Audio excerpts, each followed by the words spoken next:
A fé é uma certeza tão grande que ninguém consegue mudar você de ideia. Nem os seus olhos conseguem impedir que a fé que está em você impeça que aquilo que você crê venha a se realizar. Hoje, Salmo 61 e alguns outros salmos que retratam um pouco do sofrimento, da dor e da alegria também, né, que Davi estava vivendo naquele momento. Salmos 61. Vamos pedir que Deus nos dirija. Senhor Jesus, eu peço que esteja aqui conosco, fale com a gente e nos mostre o caminho a ser seguido. O Senhor disse que é o caminho e nós queremos seguir atrás ou através do Senhor. Meu Pai, abençoa-nos através dessa meditação. Amém. O bispo começa com um comentário. Desde o fim da terra clamarei. Quando escreveu esse salmo, Davi estava em uma terra distante, fugindo da perseguição do próprio filho Absalão. Logo no começo ele expressa dor, angústia e falta de ânimo, mas em seguida a sua confiança no Deus Altíssimo passa a ser revelada. A sua alma cansada desejava habitar no tabernáculo de Deus, pois ali estaria protegida. Temos no Senhor a mais elevada segurança de que Ele nos ajudará quando nossos próprios esforços nada mais puderem fazer por nós. Só o Eterno pode fazer além do que pedimos ou pensamos. Por isso, vamos seguir. Ouve, ó Deus, o meu clamor, atende a minha oração. Desde o fim da terra clamarei a ti. Quando o meu coração estiver desmaiado, leva-me para a rocha que é mais alta do que eu. Comentário daqui, a rocha alta. Davi se sentia só e distante do santuário. Chegou a dizer que estava nos confins da terra, preso às circunstâncias, como se fosse o último dos homens. Ele se via impotente, reconhecia que por si só não tinha forças para vencer o sofrimento. No entanto, vislumbrava o contraste entre a sua pequenez e a grandiosidade divina e vê em Deus a única maneira do mal não o atingir.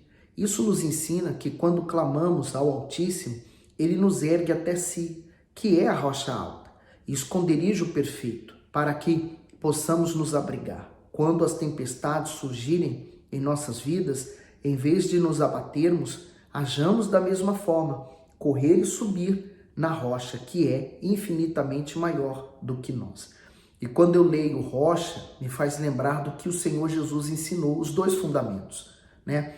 O homem que construiu a sua casa sobre a rocha, isto é, ele edificou a sua morada espiritual sobre Jesus, e aquele que edificou sobre a areia, quer dizer, sobre o nada. Então, quando vieram as lutas, o que edificou sobre Jesus permaneceu, e o que edificou sobre o nada, a casa desabou. Então, assim somos quando temos comunhão com Deus.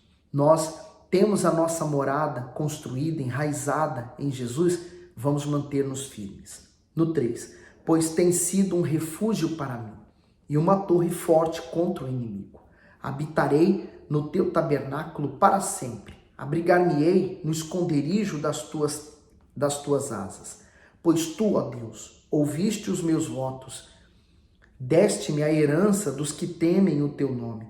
Prolongarás os dias do rei e os seus anos serão como muitas gerações. Ele permanecerá diante de Deus para sempre. Prepara-lhes misericórdia e verdade que o preserve. Assim, cantarei louvores ao teu nome perpetuamente para pagar os meus votos de dia em dia. Davi não sente saudade do palácio, ele não está aqui com saudade do conforto, da sua cama, do trono, do poder, do reconhecimento, né, das pessoas, do seu poder. Ele queria, na verdade, voltar ao santuário de Deus. Aí você começa a entender o porquê Deus chamou ele de homem segundo o coração de Deus. Salmos 62. A minha alma espera somente em Deus, dele vem a minha salvação. O comentário, Davi adotou uma postura de serenidade e paz para esperar a resposta da sua oração. Embora enfrentasse adversidades, ele entendia que a impaciência gerava ansiedade e descrença. Por isso, ignorava as suas emoções e depositava toda a sua confiança na fidelidade do Altíssimo. Em um mundo tão caótico, tem sido fácil ver pessoas envolvidas em problemas porque simplesmente não sabem esperar por nada, nem mesmo pela resposta do alto. E quando esperam, murmuram o tempo todo. A aparente demora de Deus não significa que ele precisa de tempo para fazer o milagre, e sim que somos nós que precisamos ser moldados à altura do milagre que ele deseja fazer. Então, nós consideramos que podemos ou que temos condições para assumir determinadas coisas ou ter determinadas coisas. Mas quem sabe melhor do que nós é Deus. É como, por exemplo, os pais. O filho diz assim: eu quero comer esse doce. Digamos que é antes do almoço, antes da janta. O que ele vai dizer? Ele vai dizer que não, aquele não é o momento dele comer doce. Primeiro ele vai almoçar, vai jantar. Depois ele vai poder comer. Então, quer dizer, os pais, por ser mais orientados, ter mais sabedoria, ser mais maduros, sabem orientar a criança. Então, se nós olharmos esse relacionamento entre Deus e o homem da mesma forma, você pode ter 70 anos, mas diante de Deus somos uma criança. Então, se nós entendermos dessa forma, nós vamos nos comportar como homens e mulheres de Deus maduros. Sabemos que a hora certa vai chegar e vai vir de Deus. E ele fala: espera somente em Deus. Isso aqui é importante, porque às vezes, o que o ser humano normalmente ele faz? Ele espera dos outros uma resposta, ele espera da mãe, do pai, ele espera do esposo, da esposa, do patrão, do amigo, do funcionário, do obreiro, do pastor, de quem quer que seja. Quando você espera de um outro ser humano alguma coisa, com certeza, 99% de chance que você vai se frustrar. Porque todo ser humano, em algum momento, vai frustrar o outro. Em algum momento eu vou poder frustrar você também. Então, não é nesse sentido que nós temos que estar à espera do ser humano. Esperamos em Deus. Quando nós esperamos em Deus, não esperamos de mais ninguém. Então não tem chance nenhuma de nos frustrarmos. Quando a pessoa fala: eu acho que o fulano deveria ter feito ou pensado dessa forma ou agido assim, estava esperando dele isso e ele não podia te dar isso. 2. Só ele é a minha rocha e a minha salvação. É a minha defesa. Não serei grandemente abalado. Até quando maquinareis o mal contra o homem? Sereis mortos todos vós? Sereis como uma parede encurvada e uma sebe preste a cair. Eles somente consultam como o hão de derrubar da sua excelência.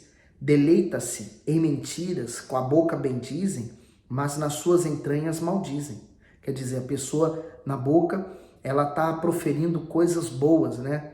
Está bajulando a outra pessoa, mas dentro dela não é nada daquilo. No 5, ó minha alma, espera somente em Deus, porque dele vem a minha esperança. Então, ele até o próprio Davi diz: olha, não espere em ninguém.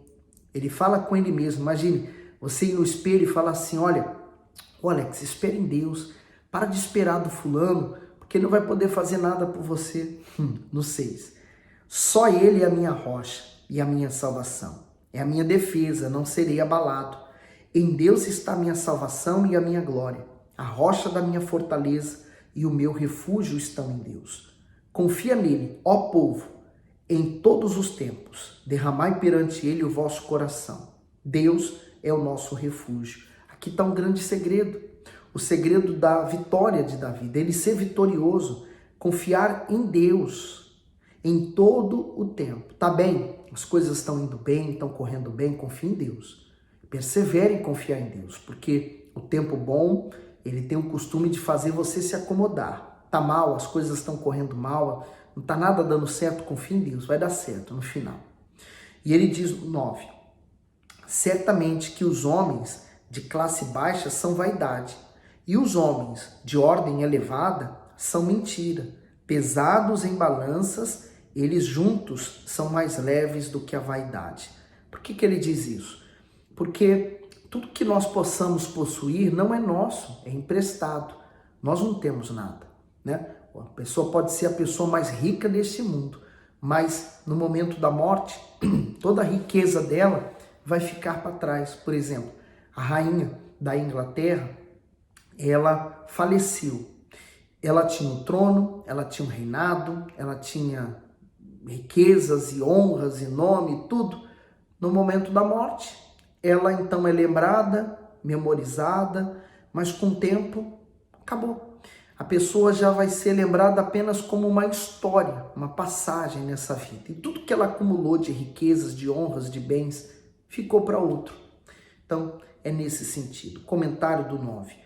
Pesados na balança do céu. Independentemente da condição física, social ou intelectual de uma pessoa, sem o Altíssimo, ela está mergulhada na vaidade e na hipocrisia.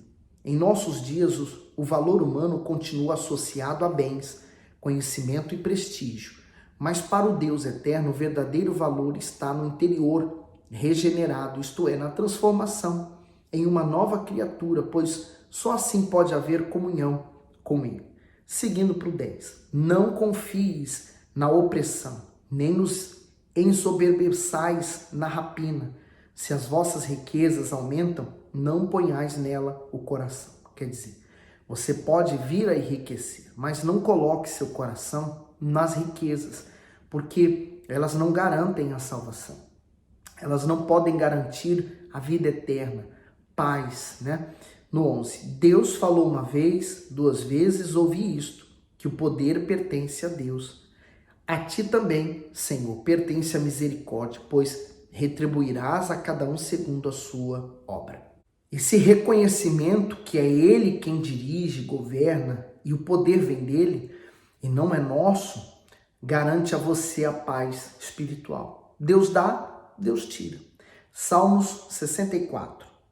Ouve, ó Deus, a minha voz na minha oração. Guarda a minha vida do temor do inimigo. Esconde-me do secreto conselho dos maus e do tumulto dos que praticam iniquidade, que afiaram as suas línguas como espadas e armaram as suas flechas palavras amargas, a fim de atirarem em lugar oculto ao que é íntegro. Disparam sobre ele repentinamente e não o temem. Firmam-se em mau intento, falam de armar laços secretamente e dizem: quem nos verá? Andam inquirindo malícias, inquirem tudo o que se pode inquirir, e ambos, o íntimo pensamento de cada um deles e o coração são profundos. O comentário diz do 3 ao 6, línguas afiadas. A palavra do Altíssimo é a arma mais poderosa que existe para fortalecer o ser humano, pois nela há força, esperança, coragem e direção. Mas Satanás, que também trabalha com palavras, lança dúvida, medo, preocupação, negativismo por meio delas. Por isso é preciso filtrar tudo o que ouvimos ou lemos, para que nada corrompa a nossa fé e interrompa nossos propósitos. Aqueles que têm uma língua maledicente são instrumentos para arruinar vidas, por isso sofrerão juízo de Deus. Quem faz o mal pensa que ninguém está vendo, mas Deus está. E se aquela pessoa que você está planeando, por exemplo, fazer o mal, se ela é um homem de Deus, uma mulher de Deus, cuidado. Mas Deus, no 7, atirará sobre eles uma seta e de repente ficarão feridos. O comentário diz: Deus atirará sobre eles. As mesmas insinuações, calúnias e palavras usadas contra Davi voltariam aos seus autores de forma sobrenatural. Embora os inimigos com suas línguas afiadas agissem no anonimato, seus atos não passavam desapercebidos aos olhos do soberano. As setas dos adversários não atingiram Davi, mas a seta divina os alcançaria onde estivessem escondidos. Lembra que o próprio filho dele morreu através de uma flecha, né? Ele foi preso pela árvore, né? Quando ele estava andando em cima do animal, então ele ficou preso e ali deram a flechada nele. No 8, assim eles farão com que as suas línguas tropecem contra si mesmos. Todos aqueles que os virem fugirão, e todos os homens temerão e anunciarão a obra de Deus e considerarão prudentemente os feitos dele. O justo se alegrará no Senhor e confiará nele, e todos os retos de coração se gloriarão. Nós vamos terminar por aqui, hoje vai ser um vídeo mais rápido, né? Mas nós vamos voltar a 2 Samuel no próximo vídeo, dando sequência aos acontecimentos seguintes, né? A tudo depois da morte de Absalão. Davi volta para o reino, enfim. E Davi então vai consagrar Salomão, o terceiro rei da linhagem de Israel, a governar a Israel, né? A governar todo Israel, tanto Judá como toda a Samaria. Bom, vamos então evangelizar? Manda esse vídeo para as pessoas que você conhece, que talvez estão enfrentando lutas como Davi estava enfrentando deles. E quem sabe tem ajudado você e você vai ajudar outros também. Dê o seu gosto, deixa seus comentários aqui e fique com Deus.